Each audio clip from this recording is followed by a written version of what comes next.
Hello friends, welcome to the new episode of my channel. আমি অরিত্র, আর এখন আমরা কথা বলবো হচ্ছে ক্রিমিনাল জাস্টিস বলে ওয়েব সিরিজটার ব্যাপারে। ক্রিমিনাল জাস্টিসের রিভিউ করব, সো লেটস বিগিন। তো এটা হটস্টারের অরিজিনাল ওয়েব সিরিজ। ডিরেক্ট করছেন দুজন ডিরেক্টর রয়েছেন, তিগ্মাংশু ধুলিয়া এবং বিশাল ফুরিয়া। এটা বিবিসির একটা 2008-এর ওয়েব সিরিজ, টিভি সিরিজ থেকে নেওয়া। তার নামও ক্রিমিনাল জাস্টিস। এবং এই ক্রিমিনাল জাস্টিস যেটা ব্রিটিশ, অ্যাকচুয়ালি বিবিসির যেহেতু যেটা ছিল 2008-এ, সেটা থেকে অলরেডি তার একটা আমেরিকান অ্যাডাপ্টেশন হয়েছিল, তার নাম ছিল দ্য নাইট অফ। তো আমি ওই দুটোই, মানে অ্যাকচুয়াল ক্রিমিনাল জাস্টিস বা নাইট অফ, কোনোটাই দেখিনি। আমি জাস্ট পড়েছি ওটার ব্যাপারে। নাইট অফটা 8টা সিজন, মানে 8টা এপিসোডের একটা মিনি সিরিজ ছিল, আর ওটা কয়েকটা সিজন এসেছিল ফার্স্ট ক্রিমিনাল জাস্টিসটা।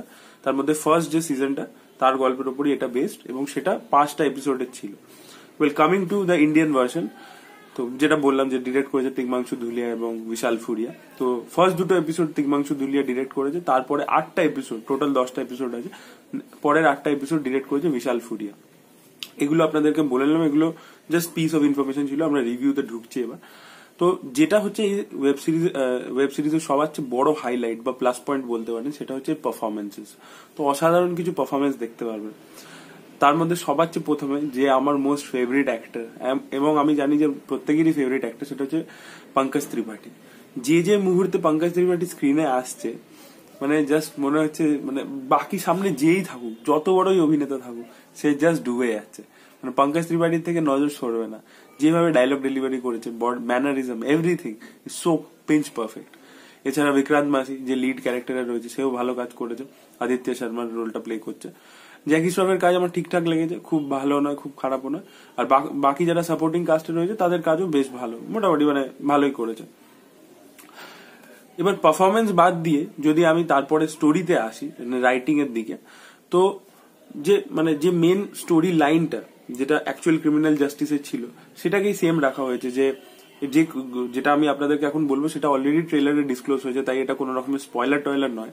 যে একটা ছেলে যে ক্যাব চালায়, 23-24 বছর বয়স, তো সে একদিন একটা মেয়ে তার ক্যাবে ওঠে, তারপর তারা দুজন সেই মেয়েটার বাড়িতে যায়, সেখানে মেক আউট করে। তারপরে ছেলেটার কিছু মনে নেই, যখন চোখ খুলেছে দেখতে পায় যে মেয়েটা মার্ডার হয়ে গেছে। পুলিশ তাকে ধরে, সন্দেহ করে যে সে মার্ডার করেছে, তার জেল হয়ে যায়। এবার গল্পের অনেকগুলো দিক আছে, হ্যাঁ, যেরকম প্রথম হচ্ছে যে কোর্টরুম ড্রামাটা, এবং কোর্টরুম ড্রামার সাথে সাথে যে উকিল পঙ্কজ ত্রিপাঠী, এরা যে নিজে থেকে ইনভেস্টিগেশন করছে, বা পুলিশ যেভাবে ইনভেস্টিগেশন করছে, সেই দিকগুলো একটা আছে। সেটা হচ্ছে গল্পের একটা দিক।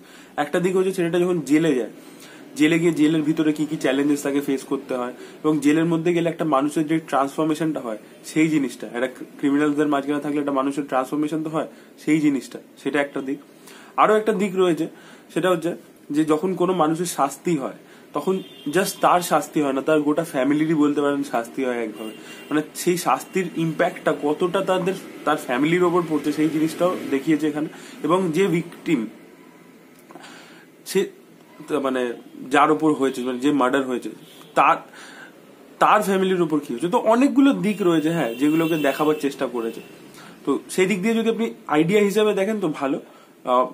ইন্ডিয়ান প্যাটার্নে এনে ফেলা হয়েছে, অনেক কিছু চেঞ্জ করেছে। কি চেঞ্জ করেছে এটা আমি জানি না, বলতে পারবো না, কারণ আমি ওই দুটো ওয়েব সিরিজ দেখিনি। কিন্তু প্রবলেম আছে, হ্যাঁ, এইটা বাকি ইন্ডিয়ান ওয়েব সিরিজ, মানে সব তো ভালো নয় ডেফিনেটলি, বাট এইটাতে কিছু সিরিয়াস ইস্যুস আমার লেগেছে, যেটা আপনাদের সাথে আমি বলছি। ফার্স্ট দুটো এপিসোড খুব ভালো, যে দুটো তিগ্মাংশু ধুলিয়া ডিরেক্ট করেছে, কারণ সেখানে এডিটিং বলুন বা টু দা পয়েন্ট যাকে বলে, মানে কোনো টাইম ওয়েস্ট না করে, এইদিক ওইদিকে টাইম ওয়েস্ট না করে, টু দা পয়েন্ট, যে গল্পের মধ্যে ঢুকতে হবে, ছেলেটা মার্ডার কেসে ফেসে গেল, পুলিশ ধরে নিল, এই করে নিল, এই যে টু দা পয়েন্ট জিনিসপত্র, এবং fast editing, crisp editing, first দুটো এপিসোড আপনি দেখতে পাবেন। ফার্স্ট দুটো এপিসোডে পুরো পেজটাই একদম আপনাকে পুরো ইনভেস্ট করতে বাধ্য করে দেয়। কিন্তু তারপর থেকে যত এপিসোড আছে, আমার মনে হয়েছে অনেক জায়গায় অনেক সিন অপ্রয়োজনীয় এবং প্রচন্ড স্লো হয়ে যায়, এবং একটা পয়েন্টের পরে কিছু কিছু জায়গায় আপনার বোরিংও লাগে।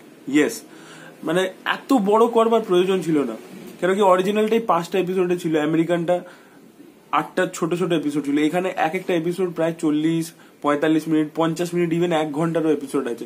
তো প্রচুর জিনিস রয়েছে যেটা আমার মনে হয়েছে অপ্রয়োজনীয় ছিল, যেটা কেটে বাদ দেওয়া যেত, এবং টু দা পয়েন্ট গল্পটা, মানে এই যে দুটো ডিরেক্টর আলাদা আলাদা ডিরেক্ট করেছে, এটা পুরো পরিষ্কার বোঝা যাচ্ছে। তো সেই জিনিসটা তো ভালো ডিরেকশনের পরিচয় নয় না। এবং আমি বুঝতে পারছি না যে তিগ্মাংশু ধুলিয়াকে দিয়ে আরো এপিসোড ডিরেক্ট করানো হলো না কেন, কারণ ফার্স্ট দুটো এপিসোড ইজ কোয়াইট, মানে that was very very good. তাই জন্যই ওই প্রথম দুটো এপিসোড দেখে আপনার খুব ইন্টারেস্টে জাগবে যে আমি আরো দেখি, কিন্তু তারপরে একটা টাইমের পরে পুরো ব্যাপারটা ঝুলে যায়। তো এত বেশি এপিসোড রাখার দরকার ছিল না। আর যেটা দ্বিতীয়ত বললাম যে দুটো ডিরেকশন, এই বিশাল ফুডিয়ার ডিরেকশন একেবারেই ভালো না। আরো একটা যেটা আমার লুপহোল মনে হয়েছে যে লাস্টে মানে আসল যে খুনি তার ব্যাপারে লোকে জানতে পেরে যায় এবং এই বিক্রান্ত মাসি জেল থেকে বেরিয়ে আসে, কিন্তু সেই খুনি কিভাবে খুন করেছে সেই জিনিসটা এখানে দেখাই না। তো আই থিঙ্ক সেটা দেখানো উচিত ছিল, মানে একটা মানে সেই কেসটার ব্যাপারেও যদি আপনি এত টাইম নিচ্ছেন ওইটাও এস্টাবলিশ করা উচিত ছিল, তো সেই জিনিসটা দেখানো হয়নি। ওয়েল, এই যে ইনভেস্টিগেশনের পার্টটা কোয়াইট ইন্টারেস্টিং, কিন্তু জেলের ভিতরে যে জিনিসপত্রগুলো একটা লোকের সাথে হচ্ছে সেই জিনিসটা আমরা অনেক হিন্দি সিনেমায় দেখেছি, ইভেন অমিতাভ বচ্চনের কালিয়া সিনেমাতেও আমরা দেখেছি। তো মানে ওই যে একটা লোক সাদা সিধে ঢোকে, তারপরে গুন্ডা বদমাইশদের সাথে মিলে নিজেও গুন্ডা বদমাইশ হয়ে যায়। অমিতাভ বচ্চনের কালিয়া 1980s এর সিনেমা না 1981, তাতেও এই জিনিসই ছিল। তো সেই দিক দিয়ে দেখতে গেলে কোন রকম জেলের ভিতরে যে ট্রান্সফরমেশনটা, সেটার মধ্যে নতুনত্ব কিছুই নেই। খালি রয়েছে কি মানে র ল্যাঙ্গুয়েজ রয়েছে, একটু মারামারি রয়েছে, একটু বেশি মানে র জিনিসপত্র দেখিয়েছে, মানে যে গেঞ্জি খুলে বলছে পটি পরিষ্কার কর, এই ধরনের জিনিসপত্র, কিন্তু নতুনত্ব কিছুই নেই। হ্যাঁ, এই যে ফ্যামিলির ওপর যে ইম্প্যাক্টটা পড়ছে সেইটা দেখবার মতো, এবং এই বিক্রান্ত মাসি যারা ফ্যামিলি রোল করেছে, মানে মা বাবা বোন, স্পেশালি বোন, তাদের যে ক্যারেক্টার পোর্ট্রে বা তাদের যে জার্নিটা সেটাকেও যে সাইমালটেনিয়াসলি দেখিয়েছে সেটা খুব ভালো করেছে, কিন্তু সেটাও অত্যধিক বড় করে দেখিয়েছে, অনেক বেশি বেশি করে। সেটা পঙ্কজ ত্রিপাঠীর ক্যারেক্টারটা একদম পারফেক্টলি লেখা হয়েছে, পারফেক্টলি প্লে করা হয়েছে, আমার যা মনে হয়েছে। তো ওভারঅল মিলিয়ে আমি বলবো যে এটা আরো ভালো হতে পারতো। ঠিক আছে, এই স্টোরি লাইনটা যথেষ্ট ভালো, কিন্তু এটাকে যদি আরো মানে টাইট এবং আরো গ্রিপিং বানানো যেত তাহলে হয়তো এটা যদি 6টা বা 7টা এপিসোডে হতো আই থিঙ্ক আরো বেটার হতো, মানে দেখে মজা আসতো, এজ অফ দ্য সিট হয়ে যেত ব্যাপারটা। কিন্তু এখানে সেই জিনিসটা মানে স্লো বোরিং হয়ে যায়। আমার খুব মানে একেবারে খারাপও লাগেনি এবং এক্সট্রাঅর্ডিনারিও লাগেনি, মাঝামাঝি একটা লেগেছে, যেটাকে আপনি বলতে পারেন যে সো গুড, এরকম ব্যাপার আর কি। তো সেই হিসাবে আমি যদি মার্কস দিতে হয় তো 10-এ ওই 6 দেবো, এবং আপনারা চাইলে দেখতে পারেন।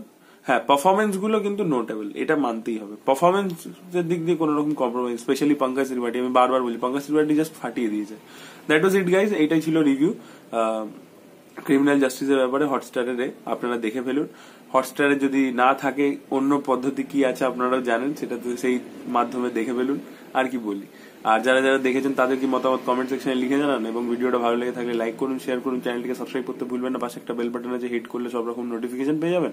আর যদি আমার সাথে ইনস্টাগ্রামে কথা বলার থাকে, কারণ কি আমি ওখানে বেশি অ্যাক্টিভ থাকি, বা কিছু জানার থাকে, তাহলে আমাকে ইনস্টাগ্রামে ফলো করে দিন। ডেসক্রিপশনে দেওয়া রয়েছে, হ্যান্ডেলটা দেওয়া রয়েছে, THEPUNK26, the punk 26। Thank you so much, bye by.